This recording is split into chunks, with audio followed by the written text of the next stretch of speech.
Hour channel arts and blogs. ఈ రోజు వీడియోలో అయితే పన్నీర్ ఫ్రైడ్ రైస్ రెసిపీ ఎలా టేస్టీగా చేయాలో చూద్దాం.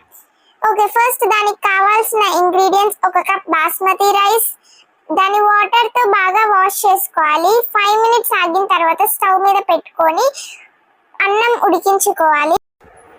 నెక్స్ట్ అయితే ఒక ప్లేట్ లో పన్నీర్ తీసుకొని సాల్ట్, కారం, ఇంకా పసుపు, గరం మసాలా తీసుకొని బాగా మిక్స్ చేసుకోవాలి. ఇంతలోకి మళ్ళీ వెజిటేబుల్స్ తీసుకోవాలి. Capsicum, onion, carrot, cabbage, beans తీసుకొని కట్ చేసుకొని పెట్టుకోవాలి. నెక్స్ట్ అన్నం అయితే ఆల్మోస్ట్ ఉడికింది. నెక్స్ట్ మళ్ళీ ఒక పాన్ లో బటర్ తీసుకొని అది కడిగిపోయినాక ఒక స్పూన్ ఆయిల్ వేసుకొని దాని లోపల పన్నీర్ యాడ్ చేసుకోవాలి, మనం కలిపి పెట్టుకున్నది. దీన్ని అయితే ఒక 5 to 10 మినిట్స్ అయితే కలుపుకోవాలి. నెక్స్ట్ అయితే గార్లిక్ కట్ చేసుకొని పెట్టుకున్నాం.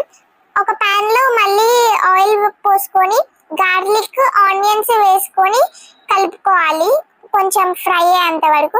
నెక్స్ట్ ఫ్రై అయినాక క్యాబేజ్, క్యారెట్, క్యాప్సికమ్, మిగతావన్నీ వెజిటేబుల్స్ వేసుకొని కలుపుకోవాలి. కొంచెం బాగా కలుపుకోవాలి. ఇవైతే తొందరగా ఫ్రై అవ్వాలంటే నేనైతే సాల్ట్ వేసుకున్నాను తొందరగా అయితే. నెక్స్ట్ అయితే ఒక పెప్పర్ వేసుకోవాలి, ఒక స్పూన్. సోయా సాస్ కూడా వేసుకోవాలి కొంచెం. నెక్స్ట్ మళ్ళీ టొమాటో కెచప్ కూడా కొంచెం వేసుకోవాలి. మొత్తంని బాగా మిక్స్ చేసుకోవాలి. కొంచెం 5 మినిట్స్ మిక్స్ చేసుకొని వెనిగర్ కూడా యాడ్ చేసుకోవాలి. నెక్స్ట్ అయితే ఇంకా మనం ఉడికింది ఆ రైస్ యాడ్ చేసుకోవాలి. ఇందులో యాడ్ చేసుకొని పెరి వేసుకోవాలి. అది ఆప్షనల్ అండి, లేకపోతే మీరు కారం కూడా వేసుకోవచ్చు. టేస్ట్ కోసం వేసాను పెరి.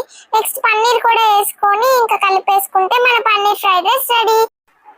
మీకు కూడా తినాలనుందా? అయితే మీరు కూడా ట్రై చేసి కామెంట్ సెక్షన్ లో మీకు ఎలా కుదిరిందో ఈ రెసిపీ కామెంట్ చేయండి. చేస్తారు కదా? అలాగే సబ్స్క్రైబ్ చేయడం మాత్రం మర్చిపోవద్దు.